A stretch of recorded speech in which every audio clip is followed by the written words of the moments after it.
Hey guys, how's it going? This is Niyogi and welcome back to another tutorial how to select with the pen tool.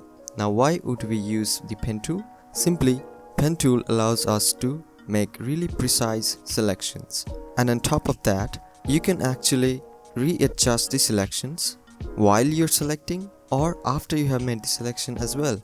So this is the exact reason why many professionals choose to use the pen tool to select. Now we obviously have other selection tools which have their own uses, but when it comes to objects which have hard edges, the pen tool is the king. But when selecting things like hair or clouds, the pen tool doesn't come much handy. So let me just get started with the video. So the pen tool is available in the toolbar menu. So select it, and when you click on the image or the canvas, it will create an anchor point. So you see this square, that's an anchor point, and you can actually adjust it later using the direct path selection tool. Now if you click again somewhere else, it will create another anchor point, but this anchor point will be joined by a straight line with the other anchor point that you first created. Now I can do it as many times as I want, and if you happen to make a mistake, you can always go back by pressing Ctrl+Z, and you can do that as many times as you want as well. So let me just undo these changes, and now I will click right here to make a straight line, and when moving forward you can see you have a curve right here, and to select this curve, this is where the pen tool shines really bright. So all you have to do is left click and drag, and that will create a curved path rather than a straight line. And you will also notice that it creates two handles which kind of looks like lollipops sticking out from the anchor point, and these handles are used to adjust the curve. We will get to the adjusting part just in a moment, but let me first complete the loop. So I'm going to create another anchor point right here, and I know it looks really wonky, but I will make it look better. Don't worry about it for now, just finish the loop. So I'm going to create an anchor point right here, and then again right here. Just keep doing it. You don't need to be perfect. You can press and hold the space bar to pan in the canvas. That really helps in the process of selecting. And I'm just gonna create an anchor point right here, and then I'm just gonna click on the first anchor point to complete the loop. And now we have our path completed. And if for some reason it disappears, don't worry, it's in the paths tab. Just double click on the work path, and that will allow you to save the path. You can name it whatever you want. So I'm just gonna name it, let's say, heart, and press OK, and that way you will get your path back. Now I'm going to adjust these anchor points, and to do that, click and hold on the path selection tool, which is a black arrow on the toolbar, and a new pop-up window will appear. Right below the path selection tool you have the direct selection tool, and this is what we will use to adjust these anchor points. So select it, and let's see what we can do. So first of all, as you can see, this path looks really wonky. So right now all of these anchor points are selected, and I know that because the color of these anchor points are blue. So if I click on any anchor point, that particular anchor point will be selected, and the rest of the anchor points will be deselected. And now I can move this anchor point if I want. Just click and drag, and to adjust the curve itself, I can use the handles to adjust the curve. So you can rotate the handles, or you can increase their size. As of now, I think this handle is too big, so I'm just going to reduce the size of this anchor point, and that will make it look a lot better. I think I'm just going to click on this anchor point and move it so slightly to the right. That looks better. I'm going to select this anchor point and maybe reduce the size of this handle, or maybe rotate it a little, and I will decrease the size of this handle. Let me select this anchor point and move it to the left, increase the size of this handle and this one as well, and I can keep doing it until I get a perfect selection of my test.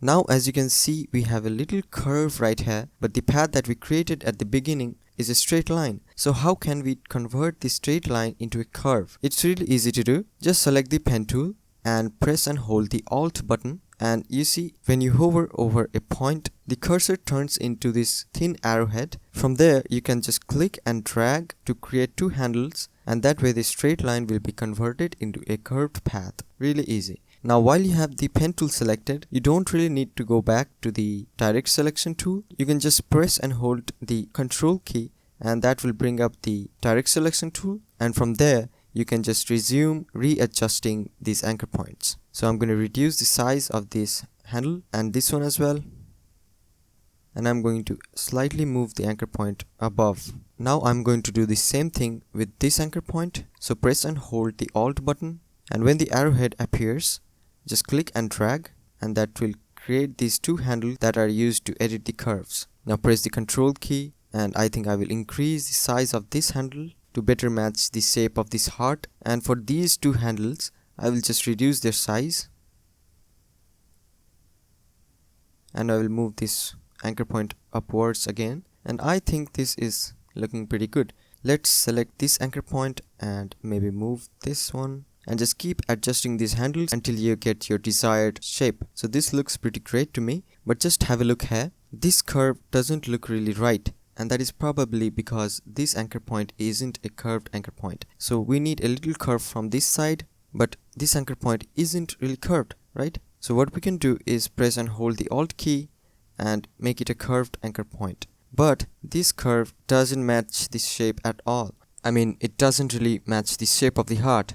So what we can do to solve this problem is just press and hold the Alt key, and when you rotate this handle while pressing the Alt key, it actually breaks the handle from its counterpart. It's just like breaking a stick. So before we had these handles lying on the same plane, but now with the help of the Alt key, we have broken their plane and they are not parallel to each other anymore. And this gives us way more control over editing our curves. And now you can just release the Alt key and use the direct selection tool to edit this handle, and you don't have to worry about the other handle as its position will be fixed. But I need to edit this curve as well, right? So I have to rotate this handle as well. So I'm just gonna rotate it like so, and I think I have to decrease the size of this handle a little bit. I think I need to move this anchor point just a tad bit to the right, and I will increase the size of this handle as well, and that way we have our path created just as we intended. Now if you want to make a selection out of this path, it's really easy. Just right click on the path